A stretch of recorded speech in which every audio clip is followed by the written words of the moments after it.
అందరూ నిశ్శబ్దంగా ఉండాలమ్మా. అందరూ నిశ్శబ్దంగా ఉండాలి.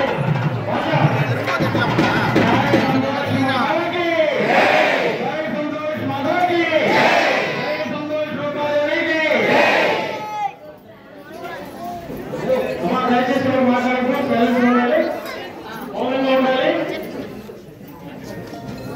శ్రీ శ్రీ శ్రీ జగద్గురు శంకరాచార్య మహాసంస్థాన శ్రీమద్ అభినవకంఠ విద్యాశంకర వారి మహాప్రభువారి పాదపద్మములకు అవన్నీ భక్తిపూర్వకంగా నమస్కరిస్తూ ఈరోజు దేవస్థానం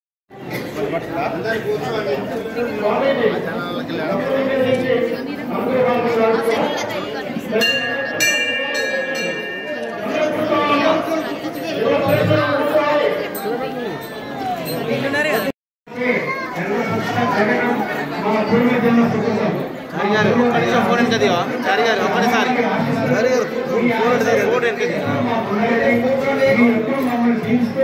ఈ విధంగా ఎన్నో కార్యక్రమాలు చేస్తూ ఉండాలని, దేవాలయ సంబంధించిన ఆధ్యాత్మిక కార్యక్రమాలు చేస్తూ ఉండాలని మీ యొక్క ఆశీర్వాదం కోసం ఎదుర్కొస్తున్నామయ్యా. ఇక్కడ దేవాలయం అమావాస్యకి ప్రతి పౌర్ణమికి గోపుగా శివాభిషేకం చేస్తున్నామయ్యా మీ దయతో. అలాగే కార్తీక మాసంలో వన సమారాధన కార్యక్రమం సుమారు 3 నుంచి 6,000 మంది భక్తుల సమూహంతో అక్కడ ఎన్నో కార్యక్రమాలు ఏకకాలంలో శివాభిషేకం, కార్తీక లింగాభిషేకం, వీళ్ళకూట సత్యాభిషేకం, స్టేజీ మీద ప్రవచనాలు, ఈ విధంగా ఎన్నో కార్యక్రమాలు చేసుకున్న అదృష్టం కూడా మాకు కలిగింది. కృష్ణ సంబంధాలే చేస్తున్నామయ్యా. అలాగే విజయదశమి రోజు శమి పూజ కార్యక్రమం 1000 మందికి తీర్థము, పసుపు, కుంకుమ అమ్మవారికి ఇచ్చే అదృష్టం మాకు కలిగింది. అయ్యా మా భక్తులను ఉద్దేశించి మీ యొక్క ఆశీర్వాదాలు చేయాల్సిందిగా వినయపూర్వకంగా నమస్కరించాలయ్యా.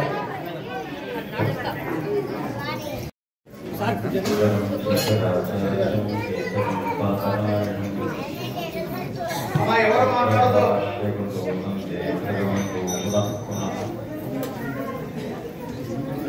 స్మృతి పురాణానాం ఆలయం కరుణాలయం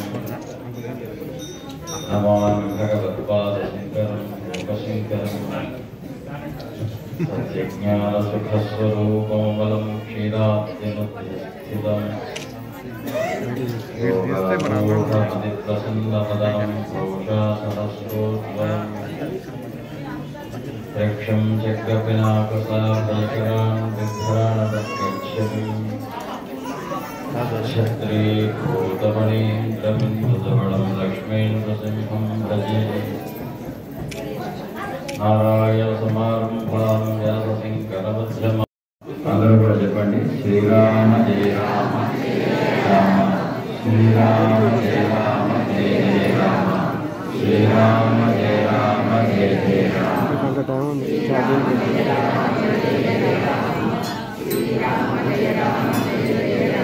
ఆపదాముపహర్తారం ధాతారం సర్వసంపదాం లోకాభిరామం శ్రీరామం భూయో భూయో నమామి.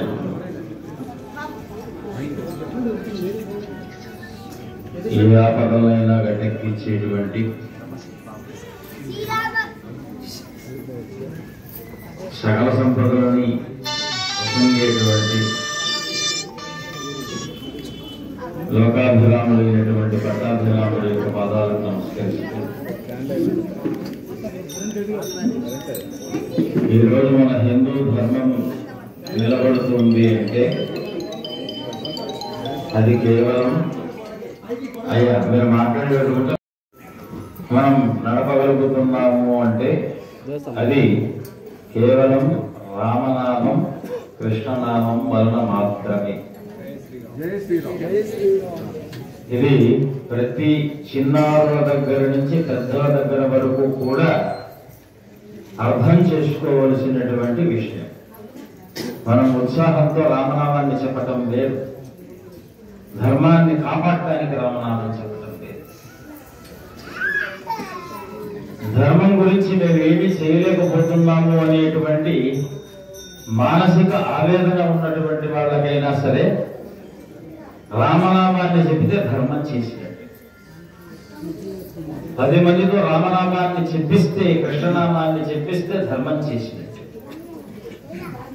లోకంలో ఈ రామనామాన్ని ఎంత మనం విస్తృతంగా ప్రచారం చేస్తూ, ఎంత విస్తృతంగా మనం జపం చేస్తూ, ఎంత ఆ నామాన్ని మనం స్మరిస్తూ ఉంటామో మన ధర్మాన్ని, ఈ జీవితాన్ని సకాలంలో మనం సార్థక్యం చేసుకున్నట్టే.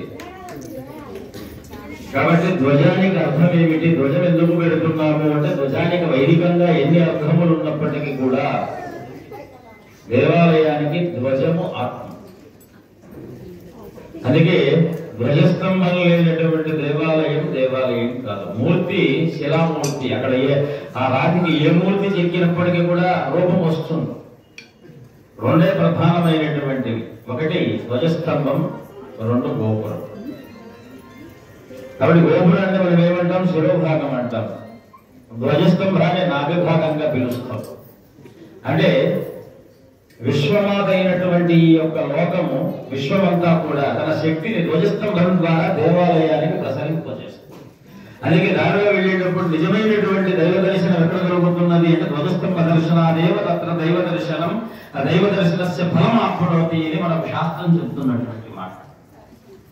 లోపలికి వచ్చి కష్టపడి పరమాత్మను మనం మనస్సులో ధ్యానం కొరకు పరమాత్మ రూపాన్ని పెట్టుకున్నాం తప్ప ధ్వజస్తంభంలోనే పరమాత్మ దర్శనం మనకు కలుగుతుంది అని ఆగమాది రహస్యాలన్నీ చెప్తున్నాయి. కనుక ఇక్కడ మనం ధ్వజస్తంభ ప్రతిష్ట ఈవేళ సకల లోకానికి జీవాధారభూతుడైనటువంటి రామచంద్ర ప్రభువు యొక్క ఆకారము ధ్వజం.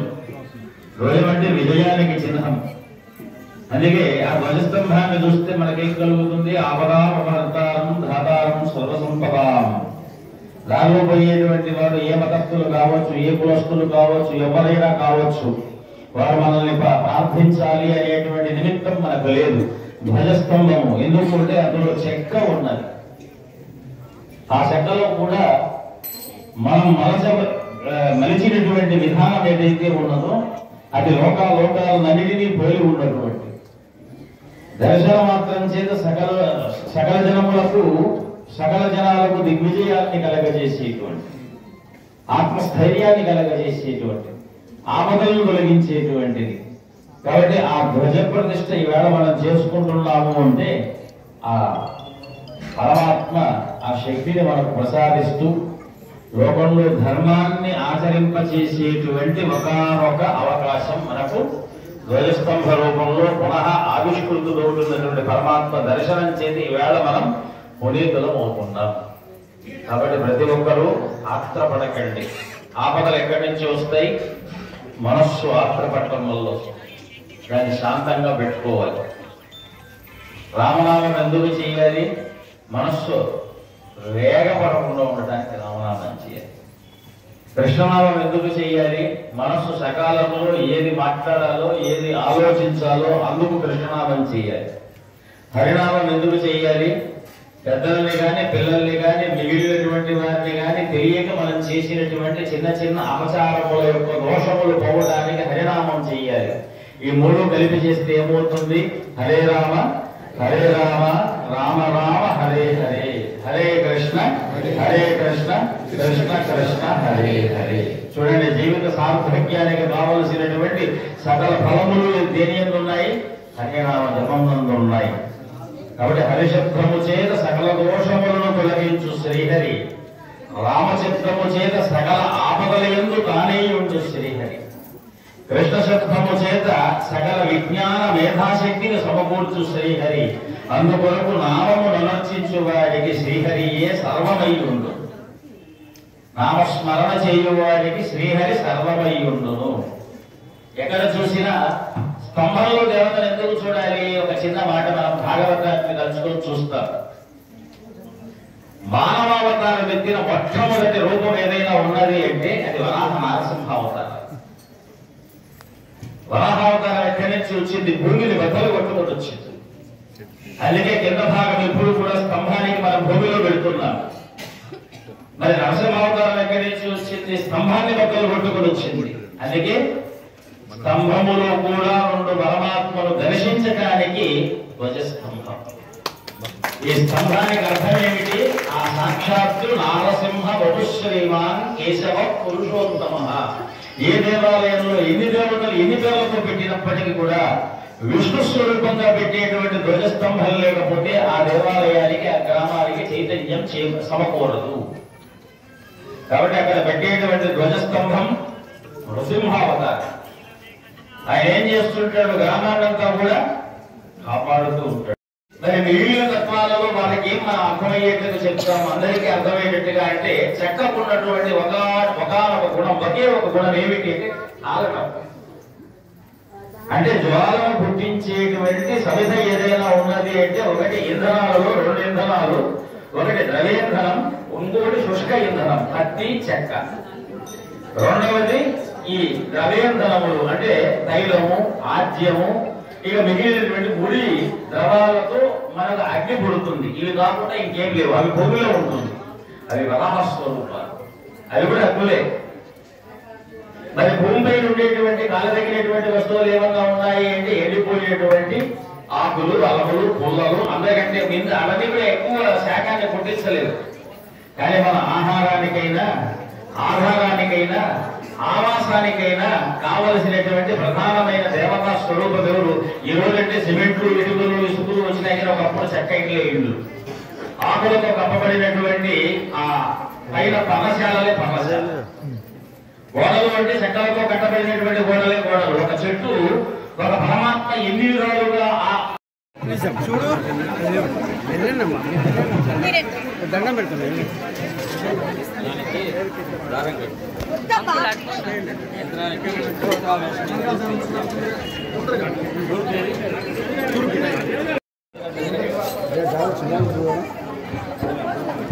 చిన్న ఉంది కదా.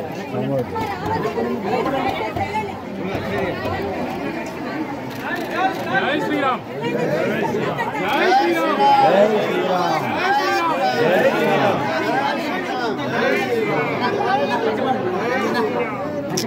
చేయండి అయ్యారు.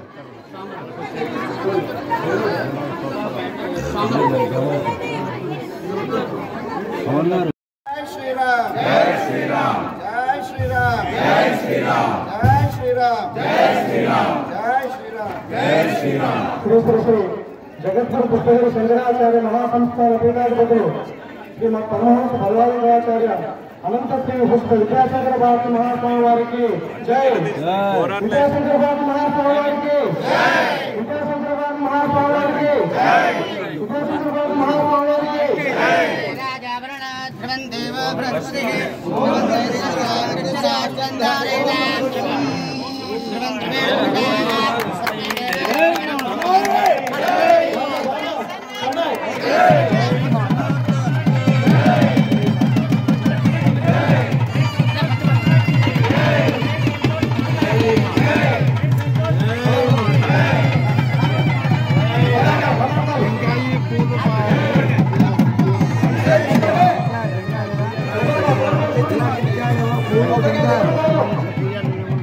అయ్యా టెంకాయ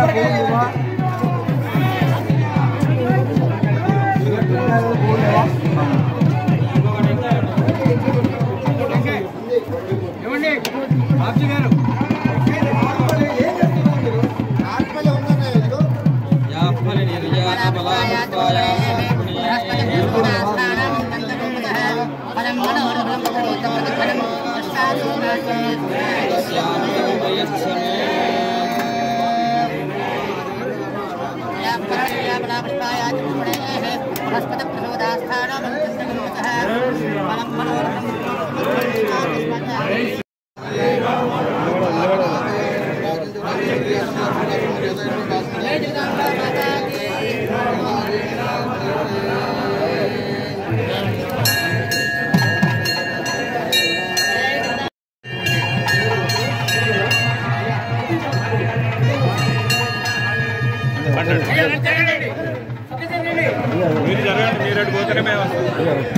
అయ్యా ముందు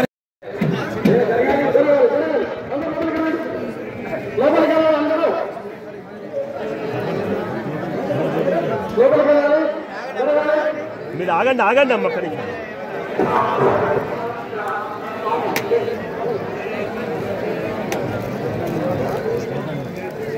నడవండి. అమ్మ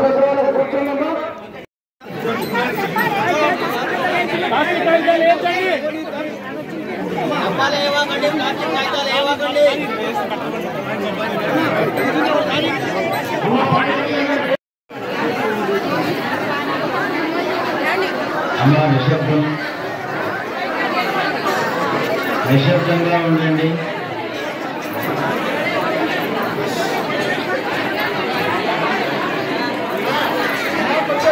నిశ్శబ్దం.